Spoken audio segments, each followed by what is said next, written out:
Buenas noches, estimados aprendices. Mi nombre es Virgilio Cortesero y seré su instructor de la transversal Matemáticas. La noche de hoy vamos a iniciar trabajando el nivel básico de esta transversal, en donde iniciaremos usando un video del material de formación. Entonces, sin más preámbulo, iniciemos observando este video que nos va a narrar un poco de la historia de los números a través de la historia, cómo surgieron. Posteriormente hablaremos un poco de los números, de los conjuntos numéricos, como son el conjunto numérico, los números naturales, de los números enteros y de los racionales. Y para finalizar, tomaremos la guía de aprendizaje, donde se les explicarán los lineamientos de la primera actividad a realizar. Todos pendientes al siguiente video. Patrocinado por Platzi, cursos online profesionales de tecnología, programación, diseño y matemáticas. Búscalos en platzi.com. Los usamos para todo, desde para decir nuestra edad o calcular el cambio que nos dan en la tienda, hasta para programar videojuegos o descifrar el movimiento de las galaxias. Pero, ¿quién inventó los números? ¿Qué crees? Los números se inventaron antes que las letras. No se sabe quién fue el primero que contó cosas. Lo más probable es que los humanos primitivos lo hicieran igual que los niños pequeños, mostrando los dedos de las manos. Los primeros registros numéricos datan de hace aproximadamente 20.000 años. Son simplemente rayitas talladas sobre un hueso. No se sabe si esta herramienta africana, llamada el hueso de Ishango, servía para contar los días entre cada luna llena, hacer alguna operación matemática o simplemente eran muescas para darle más agarre a la herramienta. La evidencia más antigua de matemáticas escritas viene de Sumeria, en Mesopotamia. Son más de 400 tablillas de arcilla que datan del año 3000 antes de nuestra era. La necesidad de inventar números surge con las ciudades. Era necesario llevar registro de asuntos como la cantidad de vacas que tenía cada quien o la superficie de terreno que le correspondía al reino, qué tanto se había cosechado, además de que los números eran muy importantes para el comercio. Los numerales se escribían con un palito llamado estilo sobre el barro fresco y quedaban con forma de cuñas. En el sistema babilonio, este es el número 1, este es el 2. ¿Cómo crees que sea el 3? Pues así, claro, y así, tic, tic, tic, tic, tic, hasta el 9. El 10 es así, y el 11. Se sigue la misma lógica hasta el 60. El sistema sumerio era sexagesimal, por eso dividían las horas en 60 minutos, sistema que usamos hasta la actualidad. Aquí están el 600, el 3600, el 36000. Parece que las tablillas encontradas eran tareas escolares, algunas hasta tienen calificaciones. Estas tablillas ya tienen problemas de tablas de multiplicar, álgebra, fracciones y hasta el teorema de Pitágoras 2500 años antes de que naciera Pitágoras. Lo que no tenían era, ¿ya lo notaste?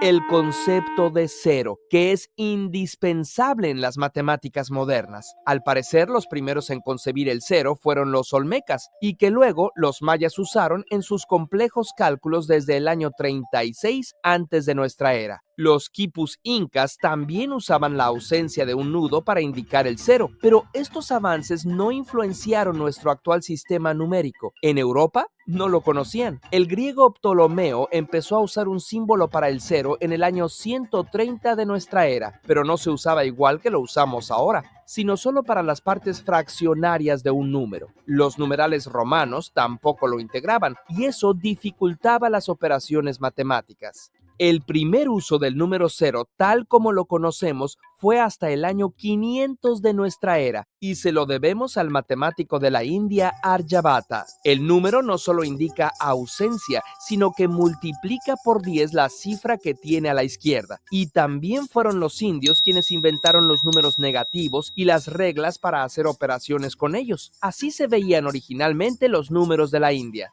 En India se inventó la trigonometría, que permitía hacer cálculos geométricos y arquitectónicos. Los términos seno y coseno derivan del sánscrito. Ese sistema numérico llegó a la corte de Bagdad en el siglo X, donde fue adoptado por los árabes. Los signos numéricos cambiaron su forma. Las cifras árabes orientales se veían así. Luego, las occidentales tenían esta apariencia y poco a poco se convirtieron en los números arábigos que usamos en casi todo el mundo. Fue el matemático Sind ibn Ali quien introdujo el punto decimal para expresar fracciones, y el famoso persa Al-Khwarizmi publicó un sistema para resolver ecuaciones lineales y cuadráticas. Ese método en su honor se llama álgebra y también por él se llaman así los algoritmos. Al-Khwarizmi también tiene el honor de adornar las portadas de los libros de álgebra de la secundaria. Cuando los árabes invadieron la península ibérica, también llevaron sus matemáticas a Europa, y en 1202 un mercader italiano pensó que el arte de hacer cálculos con las cifras indias y árabes era muy útil e hizo que su hijo lo aprendiera. Ese hijo era Leonardo de Pisa, también conocido como Fibonacci, y en gran parte, gracias a sus libros, el sistema numeral indo-árabe se extendió por Europa y luego por todo el mundo. A partir de entonces se han hecho grandes avances. Descartes o Descartes inventó la geometría analítica, Newton el cálculo, por no hablar de los aportes de Gauss, Euler, Emil Noether y muchos otros. Las matemáticas son la única disciplina que puede aportar certezas demostrables y son tan útiles para entender el universo que se ha hecho esta pregunta filosófica: ¿las matemáticas fueron inventadas por los humanos o ya existían y solo las hemos ido descubriendo? Curiosamente, si te interesan los números, nuestros amigos de Platzi te invitan a participar en sus cursos de álgebra lineal y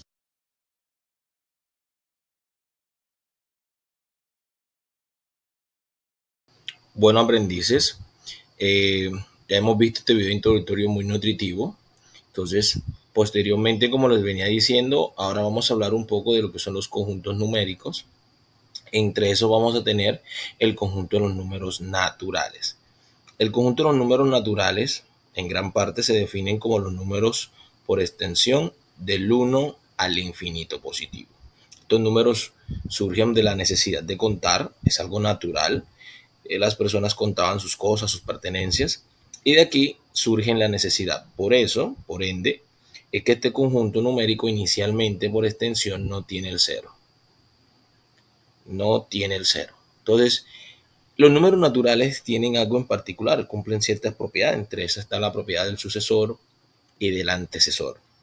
El sucesor, para obtenerlo en los números naturales, se tiene una propiedad. Se dice que todo número natural tiene un sucesor, pero no todo número natural tiene un antecesor, que es el 1. El 1 es el único número natural que no tiene un antecesor. ¿Cómo se calcula el sucesor y el antecesor de un número natural? Para calcular el antecesor se resta una unidad, y para calcular el sucesor se suma una unidad. Por ejemplo, el sucesor de 1 sería 1 más 1, es decir, 2. Y el antecesor de 2 sería 2 menos 1, es decir, 1. Entonces, en este mismo orden de idea, nosotros hemos seguido trabajando con los números naturales. ¿Cómo lo representamos en la recta numérica? En este caso iniciamos desde el punto origen y aquí se introduce el cero. Algunos matemáticos de la era no usan el cero, otros sí, teniendo en cuenta los axiomas de Peano. Acá tenemos nosotros que a partir del 1 tienen una forma ascendente. El 1 es menor que el 2 es menor que el 3 es menor que el 4 y así sucesivamente.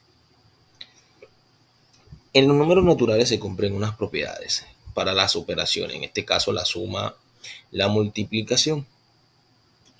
Tienen unas propiedades. La propiedad clausurativa. ¿Qué quiere decirnos la propiedad clausurativa? Que todo número natural, al sumarse con otro número natural, nos dará un número natural. Lo mismo con el producto. Todo número natural, al multiplicarse con otro número natural, nos dará un número natural. Cuando vamos a la resta, hay que tener mucho cuidado con los números naturales, porque El sustraendo debe ser mayor que el minuendo. Entonces, si el sustraendo es mayor que el minuendo, tendríamos que, por ejemplo, 3 menos 4, eso es un número negativo, no sería un número natural. Entonces, ¿qué pasaría entonces? Debe siempre ser el que disminuye menor que el que sustrae, que el que quita. Mayor, perdón, que el que quita. Entonces tendríamos acá 5 menos 1, 4. Ah, listo, ese sí es un número natural. Entonces, esa es la regla que hay que tener allí con los números naturales.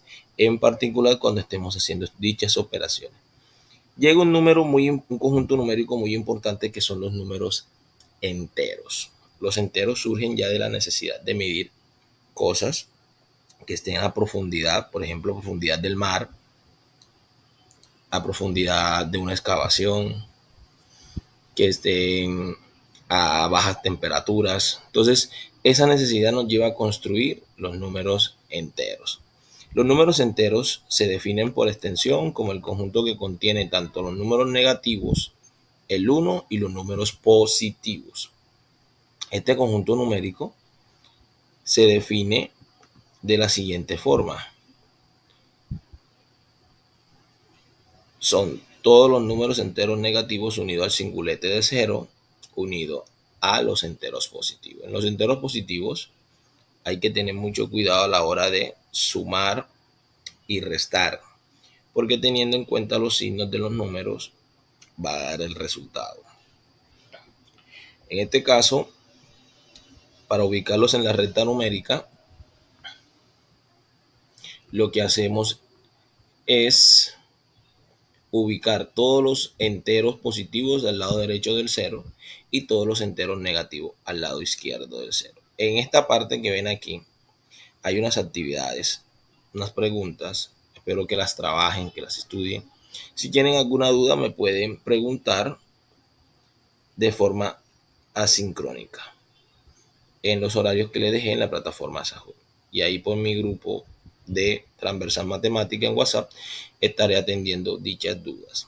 Ahora vamos a hablar de un conjunto en particular que es el conjunto de los números racionales. Este conjunto está formado por números enteros. Por eso en este conjunto racional vamos a tener números que son tanto positivos como negativos. La palabra racional nace de ración, de ración. Ración que es una parte tomada de algo entero. Tienen una particularidad de cómo leerse. En este caso tenemos, miren, el 2 y acá abajo un 8. ¿Cómo se leería? El número de arriba, que es el numerador, se va a leer igual y en el denominador cambia. Este se lee como no 8, sino octavo. Entonces tendríamos 2 octavos. Es decir, que yo de esta pizza voy a tomar dos triángulos o dos partes de esas 8 y las represento de esta forma. Para profundizar más, vamos a escuchar este video, a observarlo también, mientras apago un momentico el micrófono para que no tengan interferencia para escucharlo. Buenos días, jóvenes. Esta presentación tiene como objetivo hacer una introducción a los números racionales. Para eso, vamos a estar viendo primero qué son, cuáles son sus características, sus partes que la conforman. Ahí hablamos de lo que es la escritura, también cómo se leen los números racionales y cuál es su utilidad.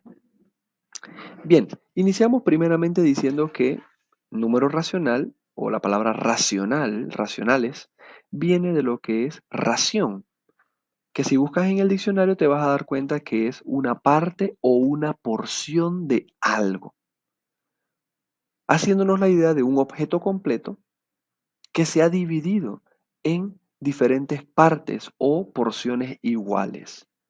Con esto, entonces podemos decir que los números racionales son los números que nos ayudan a analizar y expresar todas las cosas, todos los objetos, como porciones, que cuando uno esas porciones obtengo el objeto completo. Para ilustrar esto, he querido obtener el ejemplo de una pizza. Esta pizza ha sido dividida en diferentes porciones. Solamente cuando todas las porciones están juntas es que tengo el objeto completo. Si quitara una de las partes, dejaría el objeto incompleto. Otra observación, todas las partes de esta pizza, el ideal, por supuesto, hay errores, pero el ideal es que sean iguales. Entonces, Los números racionales nos buscan explicar cómo un objeto es dividido en partes iguales y cómo se comunica esa información. Vamos a ver un poco de las características en su escritura. Lo primero es que en un número racional vamos a tener una raya en el medio. A veces la vemos como una raya diagonal, pero esa raya se llama raya fraccionaria. La palabra fracción, que también se utiliza para representar los números racionales, muchos lo conocen como las fracciones. Viene de la misma idea de lo que son porciones. Una fracción es como una porción de algo, una parte, un pedazo de algo. Entonces la raya fraccionaria es el símbolo que identifica a los números racionales.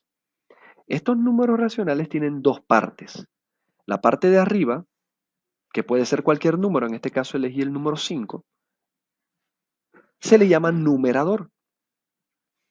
Y eso representa la cantidad de partes o de porciones que han sido tomadas, seleccionadas. El denominador es el número que está abajo, es la cantidad de divisiones que se le ha hecho al objeto. Recordemos que cada división es igual una con la otra. Volvamos al ejemplo de la pizza. Esta pizza, si tú cuentas, te darás cuenta que ha sido dividida en 8 porciones iguales. Quiere decir que en la raya fraccionaria el denominador va a ser 8, porque fueron 8 divisiones. Ahora supongamos que de esta pizza yo he querido tomar 2 pedazos. O sea que la cantidad seleccionada fue 2. Entonces eso iría en el numerador. De esta forma es como se identifican los números racionales. Nuevamente, el numerador significa la cantidad de partes que han sido tomadas y el denominador, que es el número de abajo de la raya fraccionaria, me dice cuántas divisiones se han hecho. En cuanto a la lectura, el numerador se lee de forma normal, en este caso 5. Y el denominador se lee como forma ordinal. ¿Y cómo es eso? ¿Cómo leemos cuando estamos en el colegio los números? Séptimo grado, octavo grado. Entonces esto se lee 5 séptimos. Solamente hay 3 excepciones en cuanto al denominador. Cuando el denominador es 1, no se pronuncia. Cuando el denominador es 2, no se dice doavos, se dice medios. Y cuando el número del denominador es 3, se lee como tercios. Son las únicas excepciones que hay. Cuando es 1 no se lee, cuando es 2 se lee como medios y cuando el número es 3 se lee como tercios. Antes de avanzar quiero regresar al ejemplo de la pizza para que veamos cómo se lee.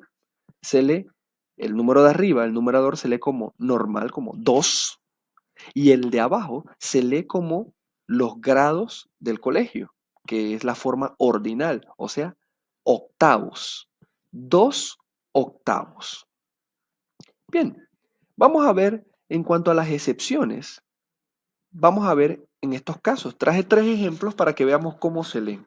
Como les dije, en el caso del 1, 2 y 3, no se lee de forma ordinal o no se lee, no se lee segundo ni tercero, sino que se lee medios y tercios. En el caso del primer ejemplo, tenemos arriba el número 3, entonces se leería 3 medios. El segundo ejemplo, leemos el número de arriba normal, 5, y el de abajo se lee tercios, o sea que sería 5 tercios. Y en el último caso, como les dije, el 1 no se pronuncia, o sea que eso simplemente se lee como 6. Eso es todo en cuanto a la lectura. Nuevamente, las excepciones están mencionadas ahí. Ahora, en los números racionales, ¿cuál es su utilidad? Realmente es netamente para comunicar. Y la verdad es que lo vemos día a día. En el caso, este es un caso común, que lo usamos sin siquiera saberlo. Muchas veces hemos leído la palabra o hemos hablado de, oye, pásame un cuara, ¿tienes un cuara que me prestes? Y ese cuara, eso es un panameñismo que viene de la palabra quarter. Como pueden ver en la moneda, dice quarter dollar, o sea, un cuarto de $1. Entonces estamos hablando nuevamente, aquí hay un número racional y lo leemos un cuarto del dólar. ¿Y cuál es la idea o cómo lo podemos ver representado? Es como si hubiéramos tomado $1 y lo dividimos en 4 partes iguales. Y si se dan cuenta, aquí está el denominador, dice que fue dividido en 4 partes. 1, 2, 3, 4.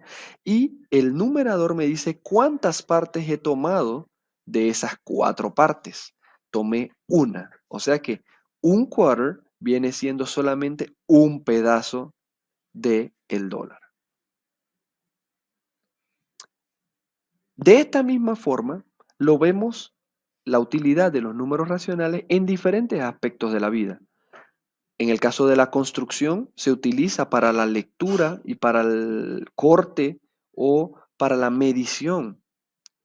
En el caso de la construcción, de igual forma en la cocina o en la industria alimenticia, se necesita saber interpretar correctamente las recetas.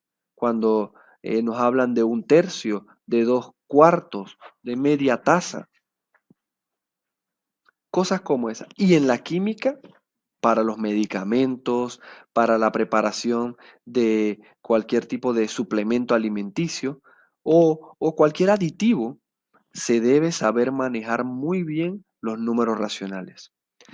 Jóvenes, como les comenté, esto simplemente era un video introductorio. En el salón vamos a estar ejercitando más.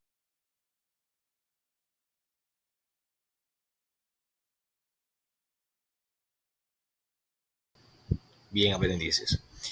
Como lo decía el video, es un video introductorio básico para tener en cuenta ese lenguaje de cómo se lee este conjunto numérico. Más no es todo lo que habla sobre el conjunto numérico. En esta gran parte, nosotros en matemática hablamos de los números racionales como ese conjunto de todos los números que se pueden expresar de la forma A sobre B, es decir, donde A y B son números enteros, es decir, -3/4, -1/2, -1/4, 0, 1/4, 1/2, 3/4, así sucesivamente. Esas partes que están ahí, o esos números que están ahí, de esa forma se representan el conjunto de los números racionales por extensión. Ahora, el conjunto de los números racionales se simboliza con la letra Q. En gran parte, en gran texto, pues estos números se ubican en la recta numérica de una forma particular. Si yo quiero ubicar, por ejemplo, un cuarto en la recta numérica, trazo la recta numérica y tomo la unidad que va de 0 a 1, que es la parte entera, de 0 a 1, y esa unidad la divido en 4 partes iguales. Y de las 4 solamente tomo una. Y en la primera división, ahí ubico el número 1/4. También encontramos en esta parte el conjunto de los números irracionales. Los números irracionales son aquellos que no se pueden expresar de la forma A sobre B, es decir, de una forma racional. Por ende, en este conjunto numérico, los números más famosos son el número pi, que es un número irracional y a la vez es un número trascendental. Ahora, en algunas partes como aquí lo definen con Q asterisco, pero en otras partes lo van a definir con la letra I. Bien, entonces, tomando en parte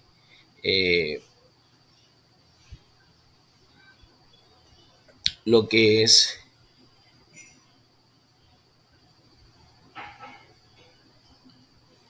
los conjuntos numéricos, ahora vamos a hablar un poco de la guía de aprendizaje. ¿Qué nos va a tocar hacer? En un momento para compartirle la guía de aprendizaje.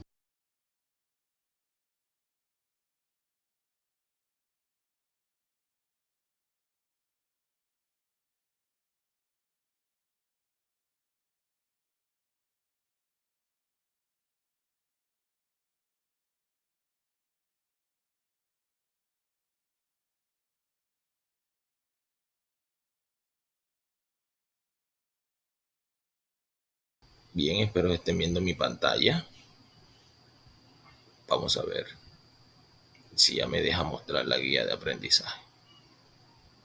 Bien, en esta parte de la guía de aprendizaje vamos a desarrollar el procedimientos aritméticos para resolver problemas de la vida cotidiana. Ojo, en este material de formación, lo desarrollado en esta evidencia va a ser el cuestionario de procedimientos aritméticos. Este cuestionario tiene unos lineamientos.